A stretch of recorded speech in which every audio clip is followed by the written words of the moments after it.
مباراة الدور النهائي بين المستقبل الرياضي بالمرسى والملعب التونسي، والصور الأولى تبرز المشاكل خصوصا للملعب التونسي. في البداية أول كرة كانت تضيع وكنتوا تشاهدوا فيها من اللاعب المهذبي، ثم كرة ثانية ومباشرة للمستقبل الرياضي بالمرسى. ومستقبل الرياضي بالمرسى بدوره البداية متاعه كانت صعبة، طبعا دور نهائي كأس أمام الفريقين عندها وزنها على المستوى النفساني، والبداية كانت شاقة بالنسبة للزوز فرق. وأمامنا لهنا القسري قائد فريق المستقبل الرياضي بالمرسى، ومعه الهرقال قائد فريق الملعب التونسي، وحوار في بداية اللقاء، حوار ينتهي بلاعبين فوق الميدان، والصورة واضحة عن هذه البداية الأولى. ثم أول فرصة في المباراة للملعب التونسي عن طريق الهاشمي ساسي، وخروج موفق للبدوي اللي تمكن باش يخرج كرة في التماس. المستقبل الرياضي بالمرسى يجيب، وقذفة ممتازة من فتحي طرابلسي يحولها حارس الملعب التونسي إلى ركنية.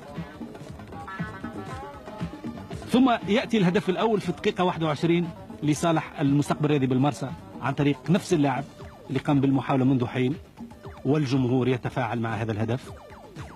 جمهور وهدف فتحي طرابلسي.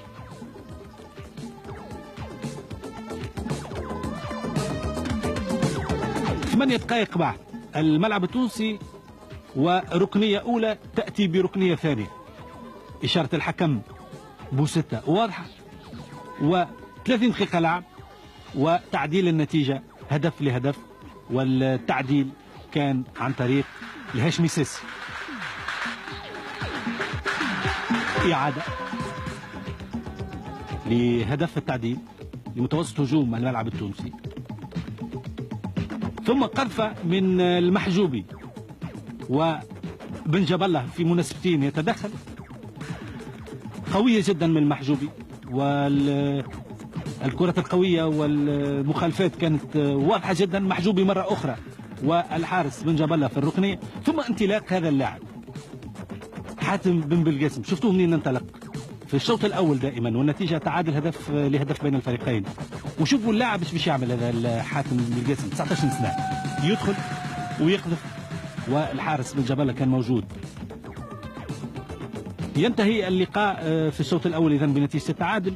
والدقيقة الثانية من الشوط الثاني الهاشمي ساسي في محاولة، والبدوي كان موجود.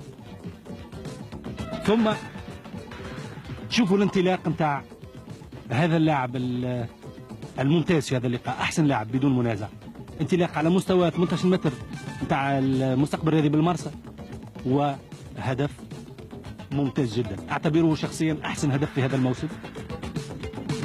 حاتم بن بلقاسم، شوفوا الانطلاق نتاعه منين، شوفوا منين ينطلق ويتحكم في الكرة نتاعه كما يلزم، ودخول في وسط الملعب، والحارس ما كان ينجم يعمل حتى شيء.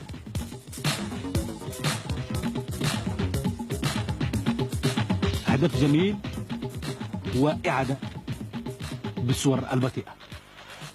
هدفين مقابل هدف، وتأثير على المدرب بيجي مدرب الملعب التونسي. محاولة من الملعب التونسي لكن سهلة بالنسبة للحارس، ثم هجوم معاكس للمستقبل الرياضي بالمرسى، والنتيجة هدفين لهدف لصالح المستقبل الرياضي بالمرسى. هجوم معاكس ما يتمش استغلاله، ويظهر المحاصرة لهنا بين حاتم بن بلقاسم والهرقال، كان محاصرة تامة. هذا هدف يلغيه الحكم بوستة بسبب مخالفة اليد نتاع الحكم واضحة، مخالفة لفائدة المستقبل الرياضي بالمرسى المحجوبي، والنتيجة تبقى هدفين مقابل هدف. محاولة أخرى لصاحب الملعب التونسي لكن القذفة كانت جانبية. المهذبي، وكرة مرة أخرى جانبية من ساسي. ساسي ربما المهاجم الوحيد اللي تحرك في صفوف الملعب التونسي في هذا اللقاء. ثم الفرصة لصالح المستقبل الرياضي بالمرسى والغلطة المزدوجة للمدافع والحارس، والهدف الثالث لصالح المستقبل الرياضي بالمرسى. الهدف الثالث بإمضاء الوهبي العشي في 37 دقيقة لعب من الشوط الثاني. الفرحة واضحة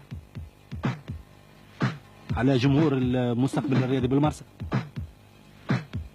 وهي الإعادة وشوفوا الغلطة واضحة بالنسبة للزوج مدافعين تاع الملعب التونسي، والتأثير واضح كذلك على المدرب بيجي. 3 أهداف مقابل هدف 5 دقائق قبل نهاية المباراة، وهيكل الأمور بالنسبة لبنك الاحتياطي الملعب التونسي. يقابلها طبعا رد فعل آخر في بنك الاحتياطي المستقبل الرياضي بالمرسى والمدرب البلغاري. ثم هجوم لصالح الملعب التونسي في 45 دقيقة لعب من الشوط الثاني في آخر فرصة. الهرقالي تحصل على ركنية يقوم بتنفيذها نفس اللاعب، و الهدف الثاني بالنسبة للملعب التونسي 3-2. الهدف من بن حميد. ونهاية المباراة وفرحة لاعبي المستقبل الرياضي بالمرسى وجمهوره، فرحة يقابلها